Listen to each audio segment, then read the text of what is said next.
Salut à tous, j'espère que vous allez bien, j'espère que vous n'aurez pas trop de résonance. Aujourd'hui on se retrouve dans ma salle de bain, faire une vidéo ça fait très longtemps que je n'ai pas fait sur la chaîne. Un petit suivi d'un serpent que, pour vous, toi qui es nouveau ou si vous êtes arrivé récemment sur la chaîne, vous n'avez peut-être pas dû voir. Un serpent que j'affectionne particulièrement pour sa facilité de maintien, sa robustesse. C'est un serpent qui est très costaud, qui est pas très gros, qui est un petit peu mordeur, mais que c'est pas du tout douloureux. De toute façon, on va sûrement l'avoir dans la vidéo à tous les coups. Que je maintiens dans un terrarium entre guillemets naturel. Si vous préférez, c'est un terrarium, donc je vous le dis tout de suite, qui est, je ne change la tourbe une fois tous les 1 an, voire 1 an et demi. Il n'y a aucune odeur. C'est 100% naturel dans le sens où c'est que de la plante, de la tourbe blonde et de la tourbe de coco, sans mélanger avec. Et tout simplement, voilà, un décor minimaliste avec du pothos.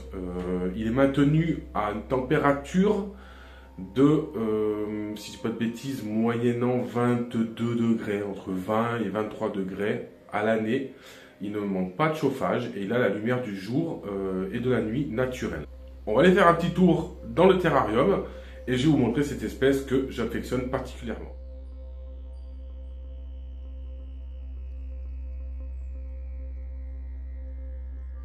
Donc on se retrouve, j'ai enlevé donc la noix de coco où il était caché dessous. Vous avez au fond donc un tas de pierres avec un trou dessous. Et donc on est sur une Oreocryptophis. Donc l'Oreocryptophis, c'est un serpent que j'affectionne particulièrement parce que c'est un serpent donc asiatique, une couleuvre asiatique terrestre qui est d'une facilité de maintien qui est pour moi aujourd'hui le serpent le plus facile de maintien. C'est un serpent qui est un peu mordeur, comme vous pouvez voir. Regardez si je mets le doigt.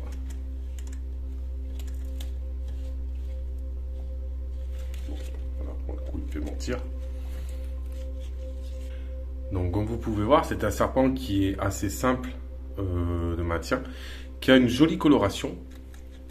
Voilà, c'est des couleuvres qui se nourrissent très bien. Voilà, j'ai jamais eu un problème de nourrissage avec ce serpent. C'est une femelle. Donc des serpents qui restent de taille moyenne, voilà, c'est pas des grosses couleuvres. Elles ont un joli coloris.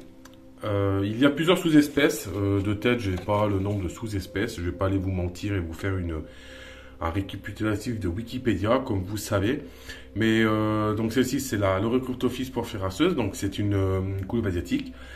C'est un serpent qui est assez sympa d'observation, même si ça se cache assez, pas mal, mais elle monte régulièrement sur les branches, donc le matin et le soir.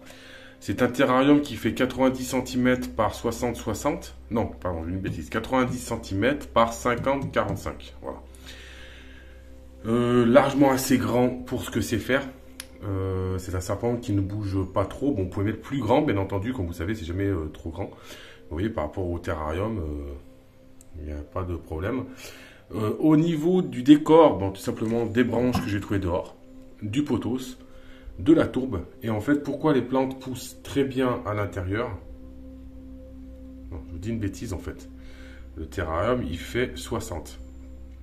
Il fait 60, 60, 45, pardon. Je suis en train de voir par rapport aux carreaux qui sont au fond. Donc c'est un spécimen qui fait 45 cm à peu près. Il n'est pas très grand. Donc voilà, pour moi, je trouve que c'est largement utile.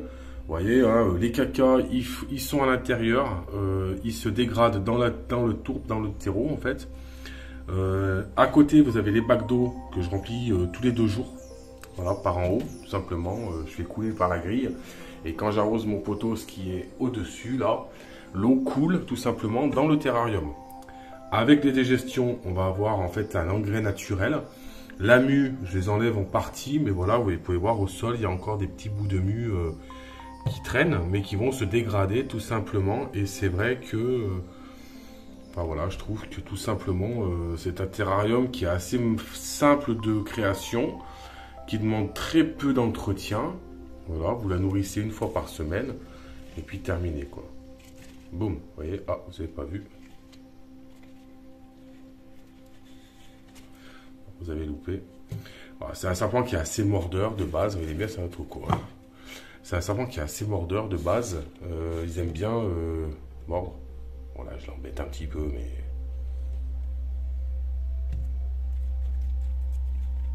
C'est pas du tout douloureux, bien entendu. Vous voyez, je sais pas si vous avez vu, mais voilà, c'est pas douloureux. Ça stresse pas plus que ça et ça se maintient surtout dans du frais. Ça veut dire que si vous pouvez pas avoir des températures maximum de 26 degrés, faut pas aller au-delà de 26 degrés. Moi, dans ma salle de bain, même l'été, quand il fait 38, 39 dehors, j'ai maximum 25, 26 degrés dans la salle de bain. Et vu que c'est une salle de bain, il fait toujours frais.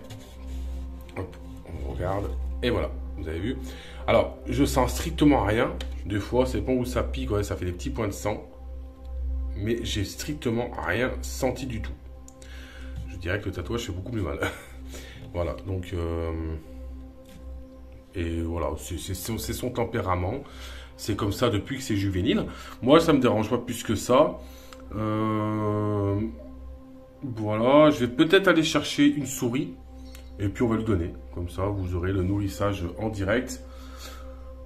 Et puis en même temps, j'enlèverai les 2-3 caca qui sont dans le terrarium. Voilà ce que je fais de temps en temps. Bon, 20 minutes plus tard, on se retrouve. Je vais déjà la souris. Donc on va lui donner. Je lui donne à la main parce que tout simplement, je sais très bien qu'il va le prendre. La souris dégelée, donc c'est une souris adulte. Donc on va le filmer en train de manger. De toute façon, ça va être assez rapide.